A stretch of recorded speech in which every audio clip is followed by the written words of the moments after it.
Vamos então ainda sobre o conflito entre Israel e Hamas. A gente conversa agora com Marcos Nobel, que é presidente da Federação Israelita do Estado de São Paulo. Seja muito bem-vindo aqui no Jornal da Manhã e a gente continua, não tem como não falar sempre desse conflito. A gente acabou de acompanhar aí ao vivo a chegada de brasileiros, uma chegada comovente que emociona a gente também, estrangeiros, um trabalho que vem sendo feito, mais de 1.000 pessoas, né, mais de 1.000 brasileiros já em solo brasileiro. E esse conflito, a gente sabe que foi sem precedentes, esse ataque do Hamas, e a inteligência de Israel falhou. O porquê isso aconteceu? Não tinha como prever?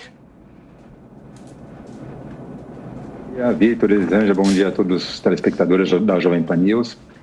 É uma resposta que todos nós queremos saber, né? O que aconteceu com por que os terroristas do Hamas adentraram no território israelense sem que ninguém tivesse percebido. E essa é uma resposta que a gente vai ter, ainda vai ter, mas vai demorar um pouco. Mas é uma curiosidade de todos nós, porque até então aquela barreira entre Gaza e Israel era intransponível, né? E infelizmente ela foi ultrapassada e causou esse massacre que nós vimos recentemente. Mas, por outro lado, a gente veio e há de se parabenizar o governo brasileiro, o Itamaraty, o embaixador do Brasil em Israel, o Frederico Meyer, por essa repatriação de brasileiros que estavam em Israel, mais de 1.000, um ato assim, muito importante para que todos voltem em paz. Também, por um outro lado, é triste, né? Porque nós, judeus, sempre ficávamos emocionados também quando víamos imigrantes chegando em Israel, fazendo a Aliyá e sendo muito bem recebidos também pelos israelenses. E hoje está sendo feito exatamente ao contrário pela situação que acontece em Israel.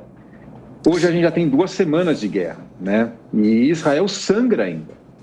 Infelizmente, Israel está sangrando ainda com todo esse atentado terrorista. Não só as vítimas, mas muitas pessoas dentro de Israel que deixaram seu trabalho, tiveram que sair do país, né? Então Israel está muito abalado ainda. A gente vê que a mídia agora foca muito mais o que acontece em Gaza, mas se esqueceu do dia 7 de outubro, em que mais de 1.300 pessoas foram assassinadas e talvez o mais importante, em torno de 200 reféns inocentes ainda estão em poder dos terroristas do Hamas na faixa de Gaza. Não sabemos como eles estão sendo tratados, nós sabemos que o tratamento é brutal e isso que nos preocupa muito, né? Nós queremos todo o cidadão israelense, ou do mundo também que foi para lá, que está nas mãos dos terroristas do Hamas, de volta em segurança para Israel. E deixa eu trazer de volta aqui para a conversa também o Acácio Miranda, que é mestre em Direito Internacional, segue ao vivo aqui com a gente nessa cobertura especial. Doutor Acácio, pegando carona nisso que disse o Marcos, presidente da Federação Israelita do Estado de São Paulo, sobre o fato de que, aparentemente, alguns setores da mídia se esquecem do que aconteceu em 7 de outubro, do ato bárbaro de terrorismo do Hamas contra Israel, e agora os olhares estão voltados para a faixa de Gaza. Parece que isso acontece também, a gente consegue flagrar isso também, né, doutora Cássio, nos próprios posicionamentos de alguns atores geopolíticos importantes. A gente vê isso no posicionamento da China, por exemplo, condenando o que seria a resposta desproporcional de Israel. Há esse tom de condenação à ação de Israel, mas sem tanto destaque ou sem uma lembrança tão forte do que foi feito pelo Hamas contra Israel. E isso, de fato, está presente nos discursos e no posicionamento de alguns países e de parte da diplomacia, uma condenação a Israel, mas sem a lembrança do que aconteceu em 7 de outubro, doutora Cássio? Vitor, infelizmente no mundo, nos últimos tempos, nós estamos vivendo uma polarização. Não é exclusividade nossa aqui no Brasil, é uma questão mundial. E como talvez o efeito mais nefasto, mais grave dessa polarização, a gente tenha pessoas que escolhem lados independentemente de racionalidade, independentemente de qualquer reflexão sobre aquelas circunstâncias. E o que nós temos aqui é exatamente isso. Foram praticados atos bárbaros no dia 7 de outubro, inegavelmente, que correspondem a atos terroristas, verdade seja dita, sob o ponto de vista da legislação internacional, mas algumas pessoas, repito, sem qualquer reflexão sobre aquilo, sem qualquer análise sobre aquilo, fazem uma separação ideológica e, a partir dessa separação ideológica,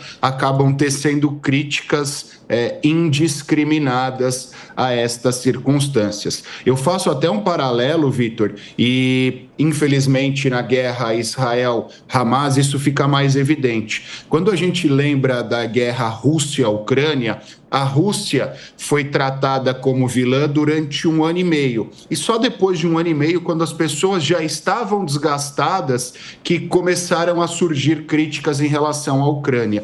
Hoje, Israel-Hamas, isso não é levado em consideração exatamente por conta dessa questão ideológica. Foi aquele trauma nos primeiros dias e aquelas imagens chocam qualquer pessoa, independentemente de posicionamento ideológico, mas passados 2, 3 dias começaram as narrativas políticas ideológicas e, consequentemente, começaram as críticas a Israel. Roberto Mota também está com a gente. Mota, tem perguntas para o doutor Acácio e para o presidente da Federação Israelita, Marcos Nobel, Mota? Sim. Eu queria perguntar ao presidente Marcos Nobel o que os países do Ocidente podem fazer para ajudar Israel nessa guerra contra o terror. Perfeito. Mota, só me permite, então, o Vitor falou da proporcionalidade. Esse é um tema assim, que mexe muito com a gente. Se a gente for analisar bem, essa guerra é desproporcional. É desproporcional pelo seguinte motivo. Israel foi atacado por grupos terroristas que cometeram crimes bárbaros dentro do território, matando 1.300 pessoas. Israel está em guerra com o Hamas, não está em guerra contra os palestinos. Israel está bombardeando pontos chaves do Hamas, preservando a população palestina. O Hamas bota o seu cidadão como escudo humano para se proteger.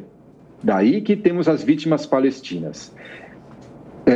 O Hamas já lançou, o Hamas, Jihad Islâmica, já lançou mais de quase 6.000 foguetes para dentro do território israelense. Coloco essa pergunta para todos. Se Israel não tivesse o sistema de Iron Dome, o número de mortos em Israel ia ser muito maior do que o número de mortos de Gaza. E aí esse ataque ia ser chamado de desproporcional. Então, muito cuidado a todos quando usar esse termo desproporcional, porque desproporcional é a crueldade que o grupo terrorista Hamas atacou Israel. Israel está tendo o seu direito e dever de se defender de um grupo terrorista. Agora, respondendo à pergunta do Mota, eu vejo sim como a comunidade internacional pode agir para tentar amenizar um pouco essa guerra. Veja, o primeiro-ministro Benjamin Netanyahu, por muitas vezes, alertou a comunidade internacional. O Irã está se enriquecendo de urânio para produzir uma bomba atômica. O Irã está munindo grupos terroristas que pregam a destruição do Estado de Israel, assim como o próprio Irã, para atacar o Estado de Israel. E talvez a comunidade internacional não fez nada. E hoje, o que aconteceu? Hamas, Hezbollah, que são grupos terroristas totalmente munidos pelo Irã, atacaram Israel. E Israel está se defendendo. O Hamas tem 200 terroristas em seu poder. A comunidade internacional deve e tem que agir de uma maneira forte para forçar não só o Hamas, mas como todos os apoiadores do Hamas, Irã, Qatar, para forçar eles a devolver esses terroristas e aí sim tentar fazer um acordo, um cessar-fogo para diminuir o número de baixas de ambos os lados. Eu acho que isso a comunidade internacional poderia fazer, inclusive o Brasil também, que tem relações com o Irã. E, doutor Acácio, falando do ponto de vista geopolítico, a gente vai ter, a partir de agora, envolvimento de outros atores ou essa guerra se restringe, de fato, a Israel e Hamas, como a gente vem tratando até agora? É possível que, de lado a lado, haja adesão, tanto ao lado israelense quanto ao lado dos terroristas do Hamas? Sob o ponto de vista geopolítico, Vitor, é importante a gente levar em consideração, e o Marcos bem ressaltou o exemplo do Irã. Existem aliados históricos ali relacionados aos países do Oriente Médio. E os últimos dias têm mostrado isso, especialmente a participação indireta de alguns países. Isso se reflete, inclusive, no Conselho de Segurança da ONU. Quando a gente olha, por exemplo, para a situação de Israel, que historicamente tem um vínculo com os Estados Unidos, com o Reino Unido, com a França e com a Alemanha, e quando a gente olha que inclusive os atos praticados pelo Hamas tiveram o apoio do Irã, da Síria e indiretamente da Rússia, fica muito nítido esse recorte geopolítico. Inclusive, quando nós lembramos que o Conselho de Segurança da ONU é composto por 5 membros permanentes, dentre eles Rússia e China, e quando nós olhamos para os últimos passos nos últimos dias da Rússia e da China, ficam evidentes essas circunstâncias.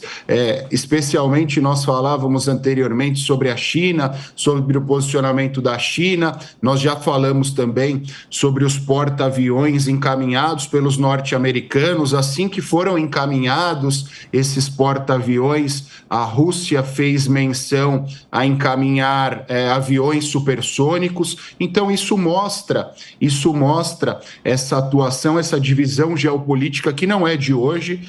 Desde a Guerra Fria, essa divisão geopolítica se faz presente, principalmente com a necessidade que sejam conquistados aliados ali no Oriente Médio por conta da questão econômica do petróleo e também por conta do posicionamento geográfico do Oriente Médio, que territorialmente está entre as duas divisões mundiais que nós temos, oriental e ocidental. Marcos, o Israel prometeu não acabar, com a guerra enquanto não aniquilar os extremistas Hamas. Você acredita que isso vai ser possível ou existem também ramificações desse grupo por outros cantos e que isso pode se tornar um confronto, vamos dizer assim, ainda maior e pior? Um consenso é que o grupo Hamas precisa ser aniquilado mesmo. Tá? Quando se fala em acabar, não é com os palestinos, de novo, é com o grupo terrorista Hamas. Veja, é um grupo cujo no seu estatuto prega a destruição do Estado de Israel. É muito simples. Imaginemos um país aqui do lado do Brasil que prega, nós queremos acabar com o Brasil, e fica atacando o Brasil. Nós temos que acabar para se defender. É a sobrevivência do Estado de Israel que está em jogo. Agora, claro, é uma decisão difícil, porque se atacar tem os reféns, Israel preza toda pessoa, todo cidadão. Então, é uma decisão muito difícil a partir de agora, mas que esse atentado foi um marco, e Israel não vai deixar isso barato, Israel vai acabar com qualquer um que queira a sua destruição. Muito obrigada. A gente conversou então com Marcos Nobel, que é presidente da Federação Israelita do Estado de São Paulo. Muito obrigada pela sua participação aqui no Jornal da Manhã. Elisângela, eu posso colocar só uma questão, claro, uma pequena questão rapidinha. Veja, passando agora para o que está acontecendo aqui em São Paulo, e eu quero só passar um alerta a todos vocês, porque nós já estamos com 2 semanas e todos os judeus, não só aqui em São Paulo, no Brasil, na diáspora, nós já estamos sentindo um recrudescimento do antissemitismo, e essa guerra mostrou para a gente que o antisionismo é a mesma coisa que o antissemitismo. Algumas pesquisas mostram um aumento de 1.200% em posts antissemitas. Então, veja, nós, da comunidade judaica, somos totalmente contra